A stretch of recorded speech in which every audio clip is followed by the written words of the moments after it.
After crying and complaining to Dr. Chapman that her husband didn't love her anymore and wanted to leave her, Becky paused and took in some deep breaths. And within those few seconds, Dr. Chapman was able to finally ask what happened. Hello everyone, and welcome once again to another episode of the Review With Me podcast.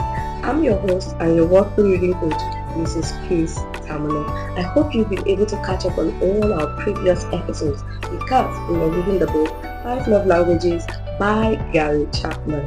We reviewed all the 5 love languages, and today we are hinting a very important topic. We are in chapter 10, and chapter 10 is titled Love is a Choice. Is love really a choice? Do you agree with this? Now before we go on, please like, share, subscribe, follow, tag someone who you think needs this particular topic, and I know you too need it.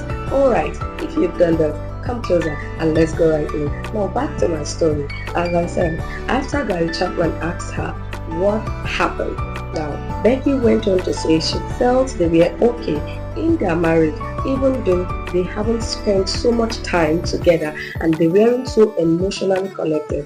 But that's okay, that was fine, because both she and her husband were busy working for the good of the family. They were so engrossed in work to ensure that they have a family that is financially and economically stable.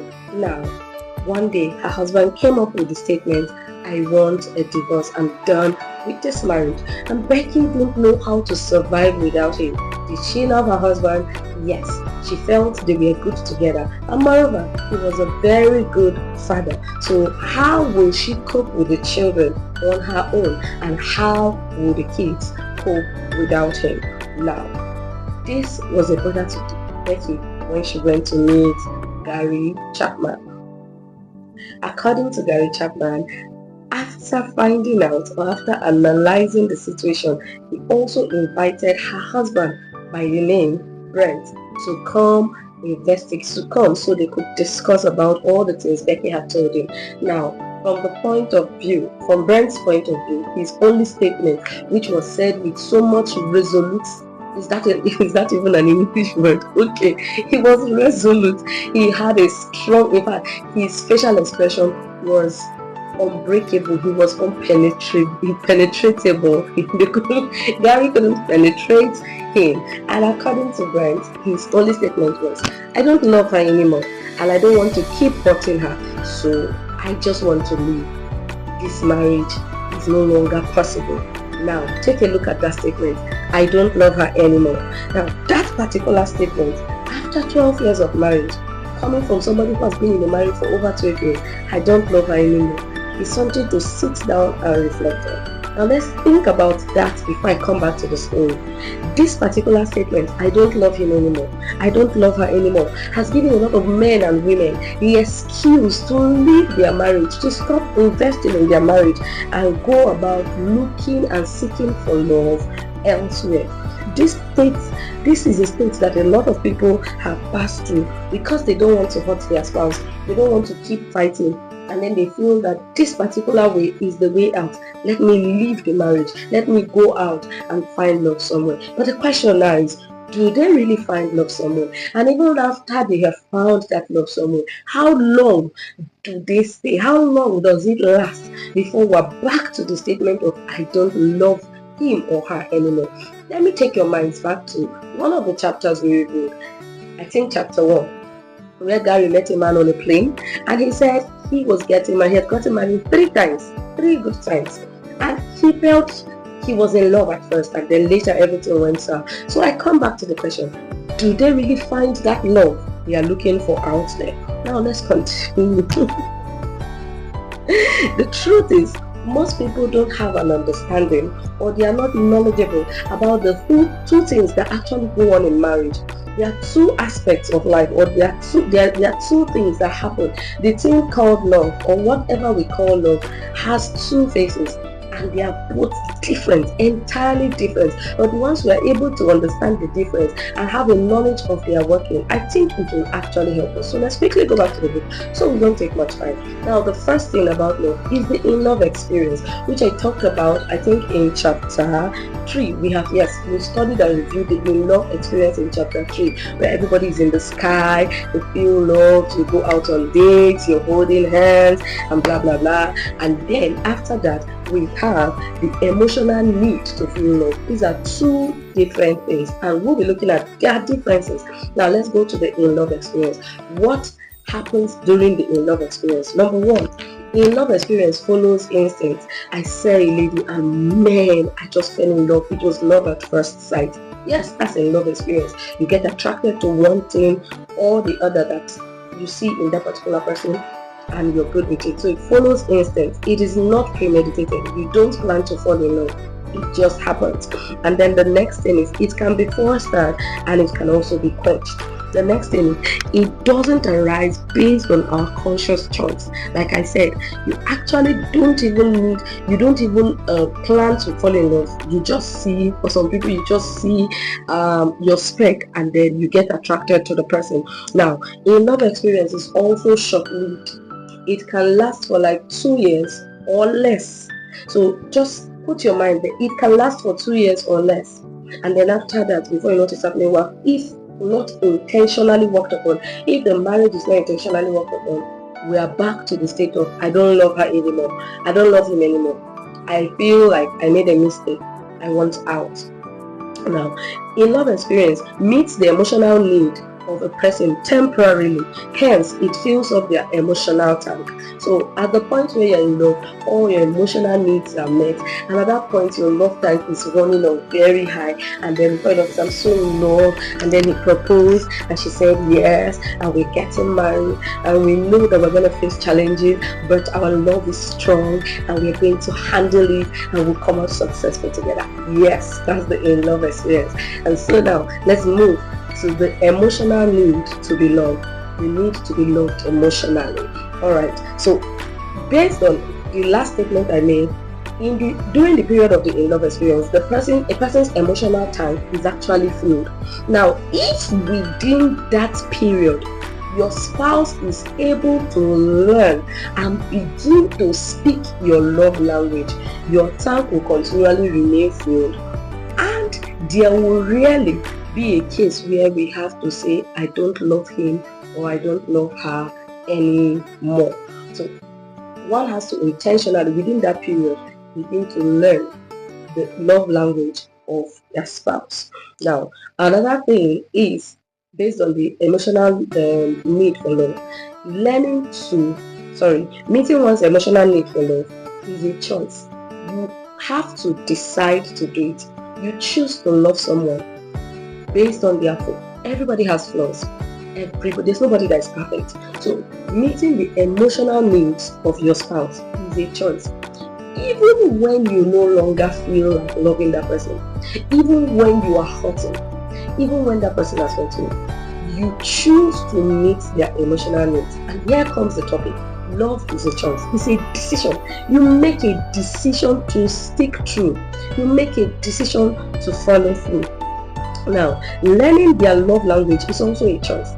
So you have to learn you must choose to want to meet their emotional needs. But now, how do I meet their emotional needs? I have to also choose to learn their love language. So the excuse of, I wasn't brought up that way, I don't know how to do chores, I don't know how to buy gifts, I don't know how to touch, I'm not a touchy person.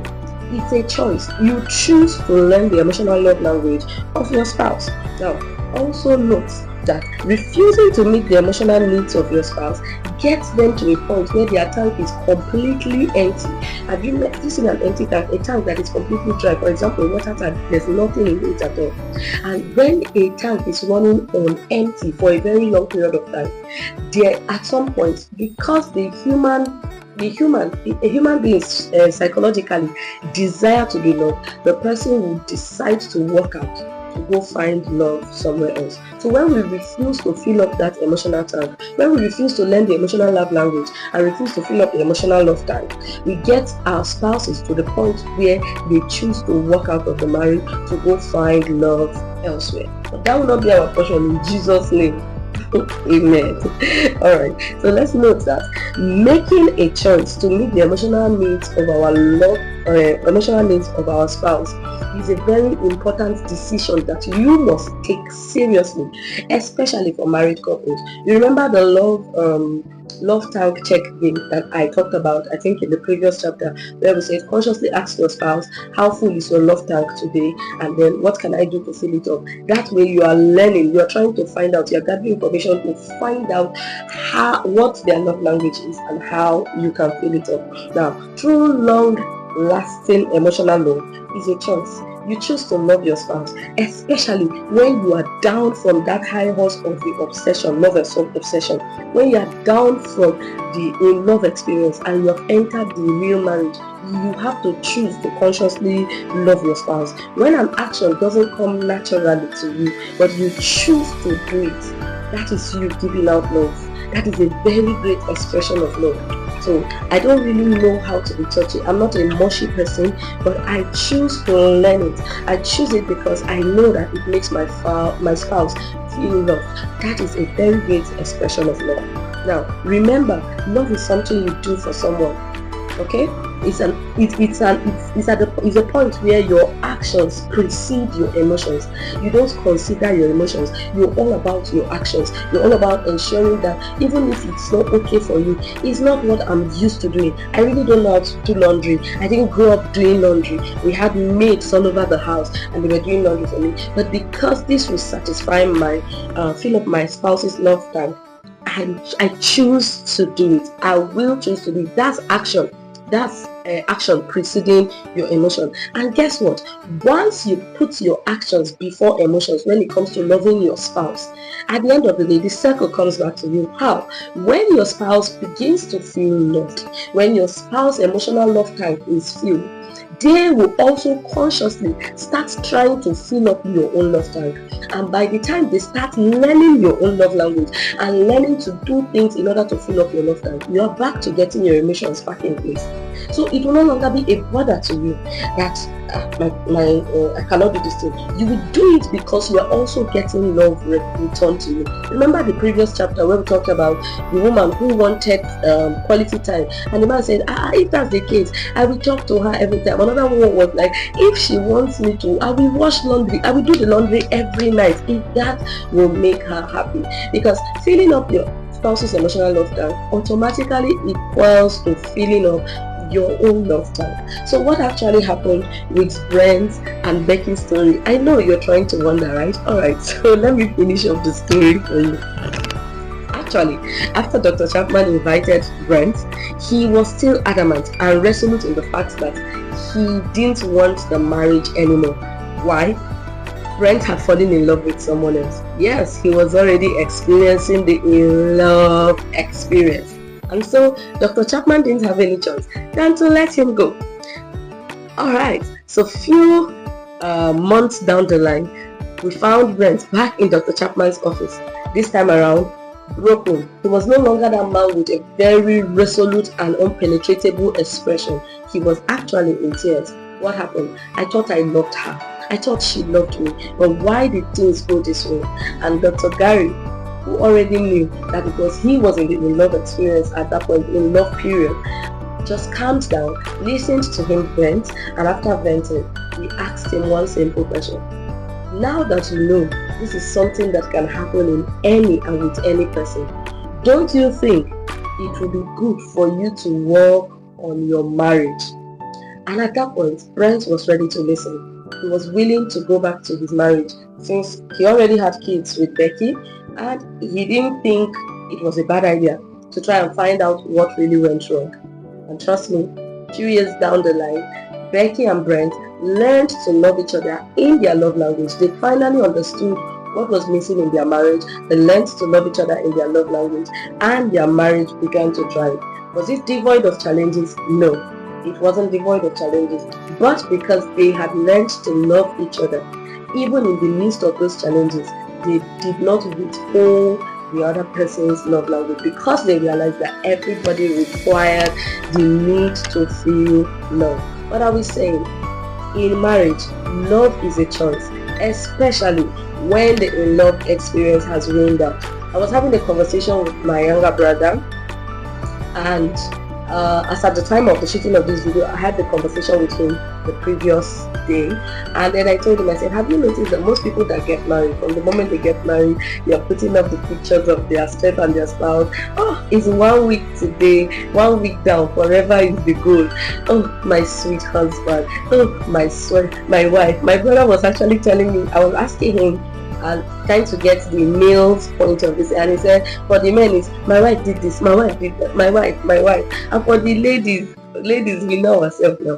Oh, my sweet husband, this is his breakfast. Oh yeah, let me go and make breakfast for my husband. I beg I've close from work. Oh, my husband eat, blah blah blah blah blah. Now just give it some few months and you realize that that same person that has been posting, it begins to reduce. Before you know, by 1 year, I was telling my brother, by 1 year, he said, Abigi, you're actually even going far. 1 year is too far. Before we know what is happening, the person is no longer posting as frequently as they post. Why is that? The in-love experience is beginning to wane. This is marriage, is welcoming them. They are entering the reality of marriage, and they are beginning to find out what exactly marriage is all about. At that point, it is very important. In fact, it is important before you even get into the in-love experience to learn about love language. So when you are in your in-love experience, you are learning the love language of your spouse, and your spouse is also learning your love language.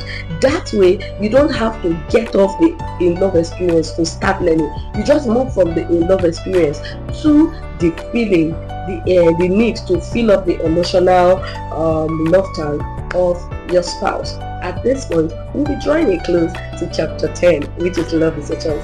Love is really a choice. Love is a decision. What do you think about this? Write this in the comment section. And I also want to ask these following questions. Why do you think speaking your spouse's love language is very fundamental to your marriage? What do you think about that? When you speak your spouse's love language is fundamental to your marriage. Secondly, what actions are you willing to put over your emotions to make your marriage work? What is that one thing you are ready and willing to put over your emotions to make your marriage work? Thank you very much for staying with me to this time. I'm very, very sorry if I was a little bit distracted. My toddler, as you know, I am the podcast host and I'm also the mom of a toddler. So my toddler is trying to get my attention and I'm really trying to hurry. Alright, so thank you very much once again for staying with me to this point. I hope you enjoyed it. Remember, if you didn't get anything, love is a choice. Don't forget to like, share, subscribe and follow. Invite others to join us while we recultivate once again the reading culture in our society and our generation. Thank you very much. Watch out for the next chapter. God bless you.